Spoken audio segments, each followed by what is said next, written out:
Good afternoon. This is Frank with Christenson Transportation, and as you can see, we're not coming from my truck today.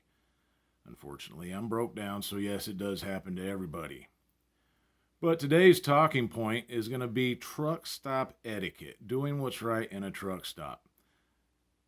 The first thing we're going to discuss is being a professional and how that seed and how you can spread professionalism when you're at a truck stop and plant that seed in other drivers. Lead by example. Be the one that makes the change. When you get to your fueling location and you pull up on the fuel line, we've all had this happen. It's full, there's two in front of you or three in front of them, and everybody's in there dinking around on their 30-minute break, jamming everybody up. You don't like that when it happens to you, so lead by example. Be the professional that we hired here at Christenson. Pull up, get your fuel, and if you're going to run inside and just get your receipt, when you're done fueling, pull forward, get your receipt, get in the truck, and get out. But you know at that point when you're fueling, if you're going to run inside and go to the bathroom, get some snacks, call home, whatever you're going to do, take your 30-minute break. When you're done fueling, lead by example. Be the professional that we hired. Pull off the fuel island, find a parking spot.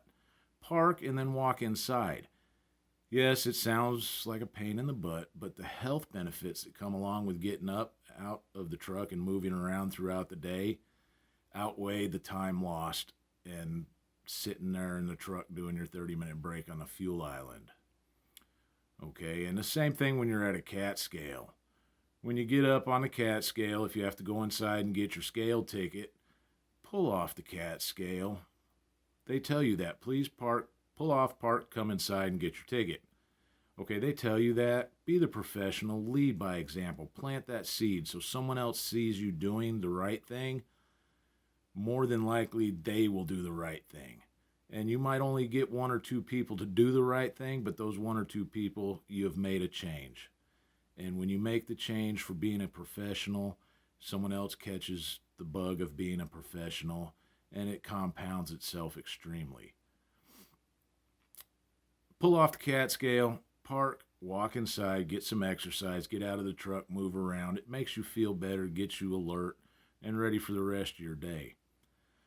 Okay, we all got them. The dark subject of about the emergency relief bottle. Okay, everybody has them, or containers, or whatever you use.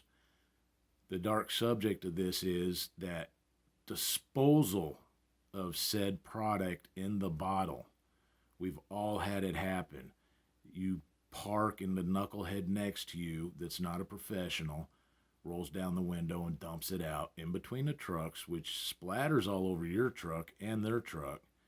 And I know I don't like it, so that's why I don't do it to other people. If you're going to dispose of the waste in your emergency relief bottle, pour it out in the grass if it's a reusable bottle. If it's not a reusable bottle, tape it up, put it in a bag, and throw it in the trash can. That's common courtesy. That's being a professional. Another part about truck stop etiquette, we're coming into springtime and summer, even though I know 90% of the country right now is in a deep freeze and dealing with freezing rain and ice and snow. But spring and summer will be here soon. And with spring and summer, the professional drivers will start bringing their kiddos out here. And a kid in a truck with their mom or their dad getting to spend time with them, they get really rambunctious and excited. And sometimes when they come running out of the truck, they're not waiting for mom and dad because they're excited to be in a new place and something different, and they'll come out in between the trucks.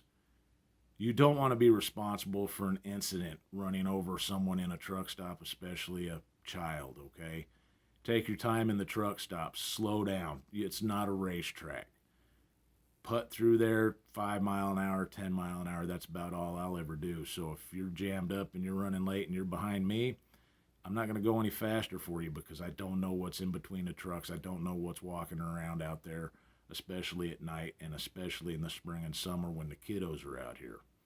That's a very dangerous time of year at the truck stops, and a lot of accidents can and have happened with people getting injured. Another part of truck stop etiquette is If you're parked in a spot, don't be one of these guys on YouTube that just video the mess up, because if he backs into your truck, not only are you're down, your truck is destroyed. Your radiator could be leaking, your hood could be on the ground, and not only is that going to aggravate you, but you're also partially to blame for that situation, especially if you're up in the seat watching this guy or gal back into you and they're having trouble and you do nothing about it and they hit your truck. You have plenty of opportunity to pass on your education and experience as a professional driver here at Christenson. Get out of the truck. Stop the driver. We don't want any incidents happening. Be the professional that we hired. Explain to the guy or gal that's backing in, look, I know you're having trouble. It's a tight spot. I will be your eyes. Listen and look for me, and we will not hit anything today. And do due diligence to make sure that the person gets in next to you perfectly without damaging his equipment or your equipment. Because if he damages your equipment and then you start complaining about it and you were sitting in the front seat, you're kind of to blame on that yourself. Because if you had the opportunity to get out and help and educate this driver on backing up and getting him in and out of a spot safely and you chose not to, well, then you get what you deserve, especially if you're up sitting in the front seat watching it all happen. Also, I've dropped my trailer at a truck stop to get a guy in a parking spot. So take the time, work through the problems. Truck stop etiquette is about being a professional and planting that professional seed into other drivers. People tend to see what they emulate what they see. So if you're on the front line fueling up and the guy behind you or the gal behind you sees you pull off and park and then go inside, more than likely that individual will do the same thing. And then that frees up the guy or gal behind him. It's contagious. People see other people doing the wrong thing all the time, and look at our truck stops. It's contagious. Okay, if you're a professional, if you lead by example, that will spread just as the way people are now in the truck stops, not helping each other, not spotting people when they're backing up next to the truck and then get all mad because their truck got hit and you were sitting in the front seat. I mean, really, you're partially to blame for that if you don't jump out there and be the professional that we hired. Look, I understand it's a lot of time-consuming stuff, but there's benefits to everything in this video. You save someone from backing into your truck, that's benefit from you keeping your truck running. Getting the exercise from parking and walking in, that keeps you alert, gets the blood flowing, gets you off your butt and moving around. That's a benefit health-wise. Looking out for the kiddos and this summer and spring when they're out running around with mom and dad in the truck because they're really excited to be there, that's a big benefit because there's no accident and we're not running over anybody. Take your time, be professional at the truck stops. We'll see you next week with another talking point, and hopefully my truck will be ready.